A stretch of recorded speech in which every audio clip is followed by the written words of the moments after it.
Təqvalı olun dostlar. Allah qorxusu olsun qəlbinizdə. Allah sevgisi olsun qəlbinizdə.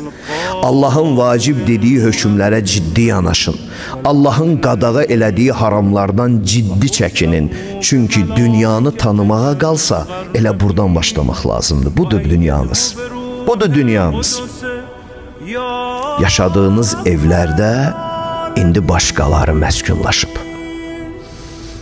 Kəndlərdə, obalarınızda, yurtlarınızda indi bir başqaları məskunlaşıb. O yer ki siz zəhmətlə düz-düz qoşdunuz, ağac əkdiniz, yol çəkdiniz, su çəkdiniz, ev tikdiniz, yaşadınız, getdiniz. İndi o başqasının qismətidir. Dünyanı tanı. Tanı dünyanı deyirəm sənə. Bax budur. Səhifəsi bundan başqa bir şey deyil.